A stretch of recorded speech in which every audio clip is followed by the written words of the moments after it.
BJP সরকার চুরের সরকার। মানে কেমন চুর চিন্তা করো, রাম মন্দিরটা বানাইছে অযোধ্যাতে চুরি করার লেগিয়া, ঠাকুরের নামে চুরি করার লেগে রাম মন্দিরটা বানাইছে। কোটি কোটি টাকা, 200 কোটি টাকার তো কোনো হদিশই নাই। তারপরেও ওইখানে কেউ স্বর্ণের পাদুকা দিছে, কেউ রূপার পাদুকা দিছে, কোটি কোটি 5,000 10,000 কোটি টাকার জিনিস দিছে। তারপরে ছোটো মোটো মানুষও, বড় বড় মানুষও তো বড় জিনিস দিছে, স্বর্ণের পাদুকা, হীরার নেকলেস, রূপার পাদুকা, হাজার হাজার রূপার ইট, লাখ লাখ স্বর্ণের গয়না, হীরার গয়নার জিনিস, কোটি কোটি মানুষের টাকার জিনিস দিছে। যারা বড় তারা দিছে, আর যারা ছোটো ছোটো মানুষে নিজের পেনশন বই খাইল্লা কইরা, নিজের প্রভিডেন্ট ফান্ডের টাকা তুললা, কেউ সারা জীবনের জমা পুঁজি তুললা, কেউ ঘরের জিনিস বেচাও, নিজের আবেগের বসে ফইরা নিজের প্রভুরে রামেরে যে যতটুক পারছে অতটুক দিছে, দান করছে, যার যার ধর্ম করছে। কিন্তু এই বিজেপি সরকার কিতা করছে? চুরি করছে। ওখানে অবধি কোনো ফাইনাল এফআইআর করছে না। কি কারণে? তাহলে চুর কেডা? এত বড় একটা মন্দির থেকে কোটি কোটি 200 কোটি টাকার কোনো, প্রথমে যে গেছে 200 কোটি টাকা, এটারও কোনো এফআইআর হয়েছে না। ওখানে এসআইটি গঠন করছে। এসআইটির ভিতরে কার নাম হয়েছে? ট্রাস্টি, ম্যানেজার, এরপরে চেয়ারম্যান, সবাই হিন্দু, সবাই হিন্দু। এখানে কোনো পাকিস্তান থেকে মোল্লা, এরপরে দিয়ে আব্দুল, এরা আইছে না, সবাই হিন্দু। তাহলে চুরি করণের লেগে যদি রাম মন্দির বানাইবই, তাহলে দেশটার ভিতরে এত এত দাঙ্গা হাঙ্গামা, এত কিছু কইরা মানুষের এইভাবে টাকা লুডনের ফন্দি করছে, এটির কি মানে? এটার কি মানে? সারাটা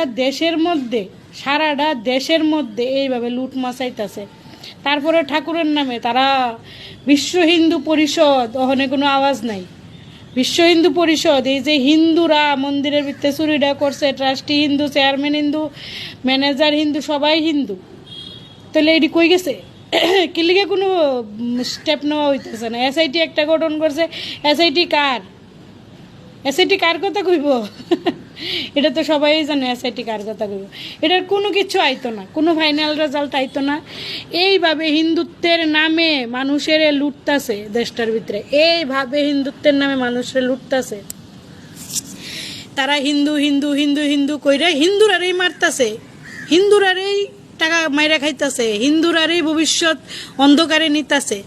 আমরা এখানে দেখো না, আরেকজন হিন্দু হিন্দু করে করে হিন্দুরার ভিতরে কাটা 2-3টা বিয়া করে। হিন্দু শাস্ত্রে লেখা আছে 2টা বিয়া 3টা বিয়া করণ নাই, তারপরও করতেছে। তারপর তারা আবার ভগবানের রূপে দেখতেছে মানুষে, রাবণের আর সীতার জায়গাত বহাইতেছে।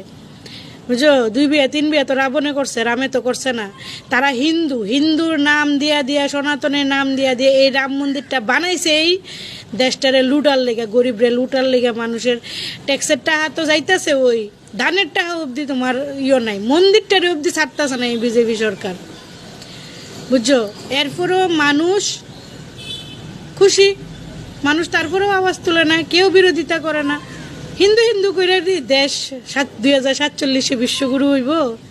কাজ না কইরা, সরকার কোনো কাজ না কইরা যদি শুধু ধর্ম করে, পেট ভরবো মানুষের, ভরত না। তো এইভাবে শুধু ইহানে না, আরও প্রচুর মন্দিরে চুরি হয়েছে, প্রচুর। প্রত্যেকটা স্টেটে যত বড় বড় মন্দির আছে সবটির ভিতরে চুরি হইতেছে, আমরা সব খবর পাই না। এটা হয়েছে ঘটনা। তারপরে সবাই 5 কেজি চাল পাও, খাও দাও, ঘুমাও বিন্দাস, নো টেনশন।